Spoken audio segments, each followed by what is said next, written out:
So here we go again. Hello to all the listeners from all over the world. I'm so excited to share with you part 2 of how to find yourself again when you're feeling lost. Enjoy, have fun with Let Your Inner Fire Inspire. When you're feeling lost, do things like this. Go out of your comfort zone. But know that even if you go on your own, you are never alone. Remember, even when you feel you are on your own, but you're never alone. And that doesn't only rhyme, but it makes sense.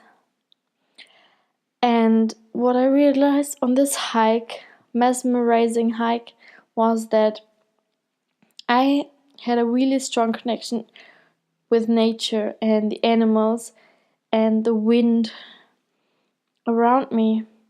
It was really, really, really interesting. It was so interesting, and I also realized that I was thinking a lot, even that I wanted to concentrate sometimes only on surroundings, but I was thinking a lot.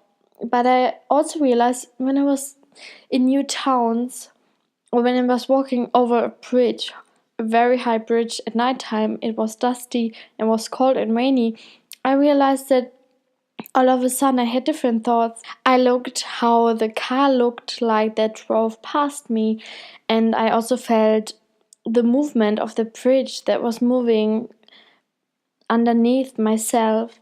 And so I realized that with every time of the day and with every new town, I also had change of thoughts. So I actually had a lot of thoughts within me. Sometimes when I was hiking 46 kilometers a day, I was only thinking about when do I arrive? When do I arrive? When do I finally arrive in the new place where I wanted to be? But the really interesting thing is that I got answers to my questions. I got every answer that I wanted to know. I got the answer that I don't need to stay in a long distance relationship with this guy from Chile anymore, because I have so many other options, better options that I can do. And I also realized that it was not really a good idea to stay in a relationship with him, because it was more one-sided, and I also realized that I put a lot of energy and effort into this relationship, so it didn't make sense then anymore to stay in a relationship with him. And that was one answer. I still remember where I was standing, where I was walking when I got this answer. It was just like a forest around me. On the left side there were more trees, on the right side there was like a wine field, and there were a lot of grapes, and they were all ripe, and the color was very, very purple, and they tasted so amazing. And another thing is that you only learn when you're out of your comfort zone and when you're outside the whole day, you have to deal with things like the rain. When it's raining, it's pouring rain, you have to deal with getting wet, with having your shoes wet. My first thought was, okay, now I'm all wet, I'm going to take off my shoes now, and I'm just going to walk bare feet. Yeah, at the start it was it was fun, it was good, but I felt really cold. I started just shivering over my whole body, and I felt really cold. But luckily I put another pair of shoes with me, which is really important when you're actually hiking. And so I just put the other pair of shoes on. And what I also realized was that I almost had no sex drive. I didn't feel I wanted to have sex with anyone at this time. I felt so fulfilled already by nature and also by people that I saw along my path. Sometimes I decided to walk with someone, like a girl. I still have a really strong connection to her now.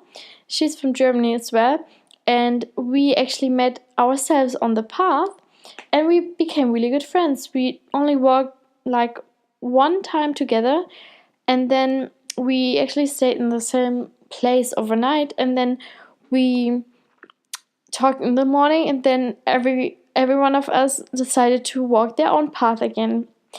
So for making new friends, this path is perfect. And what I liked so much about it, that these people that were hiking on this path as well were so close to what I was doing as well. Like, they were also interested in being on their own and doing this hike, connecting to nature, and maybe looking for answers as well. And that was so inspiring for me, that all these people that I met had so many things in common with me as well. And so the hike is called Camino Portugues. It's a hike that starts in Portugal and ends in Spain. Santiago de Compostela is the final destination, even for people that start the hike in France. You can even start it in Germany. For all of them, the final destination is Santiago de Compostela.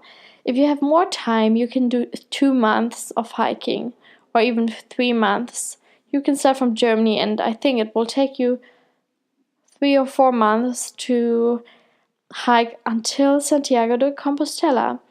And so this hike really changed my whole view on the world, but it also changed my whole view on people. And I also realized that even that I didn't find new people, friends, where I was living in Germany, I knew that there are always people somewhere when I'm actively looking for them around me that have same or similar interests. So I knew that I had to just go and find people, look for people that have same interests. So I also started to go to hip hop lessons in order to find people that also like dancing.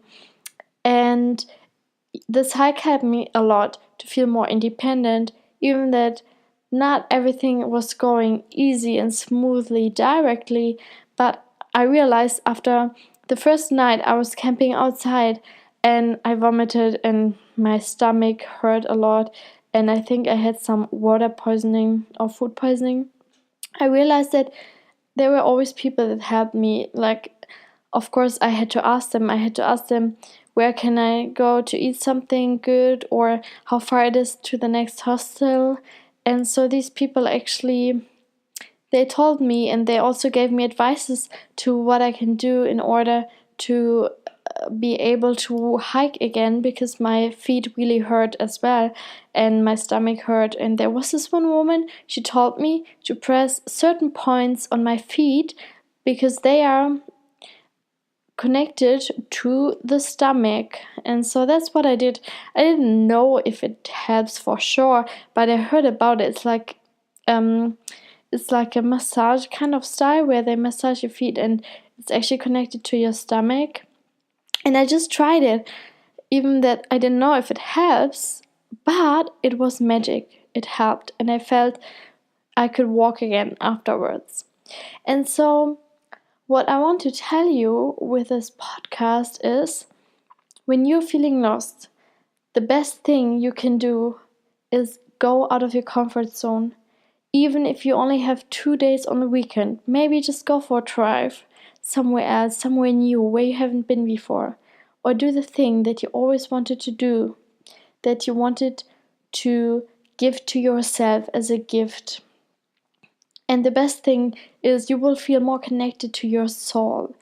And you will also, when you're on your own, you will find a lot of answers to things that are maybe in your head all the time, but you didn't get the time while you're working to find the answers. So being on your own, being somewhere in nature, will give you a lot of time to find answers to your questions. And what I also liked a lot about the hike was, after I was hiking, I appreciated nature even more. Not only nature, I also walked and hiked a lot more since then than before, because I wanted to train my body more. I wanted to move my body more. I just wanted to keep up the the momentum of being outside a lot, connecting to nature, breathing in the fresh air just feels so good as well. Yeah, okay. So remember that when you think you don't know where to go next, take a break or a weekend, just go somewhere on your own, somewhere beautiful, some place you always wanted to go, and just be human. Yeah, you're not a human doing, you're a human being. So just be yourself, treat yourself good, and you will find the answers to your questions. And in this sense, I'm going to finish this podcast for today. I hoped it helped you. If yes, leave a comment on my blog or just send me a message on Instagram at let_your_inner_fire_aspire or on my Facebook page, Let Your Inner Fire Aspire. I wish you a beautiful morning and a beautiful middle of the day or a beautiful evening. Treat yourself good. Love you lots. Bye bye, Josephine.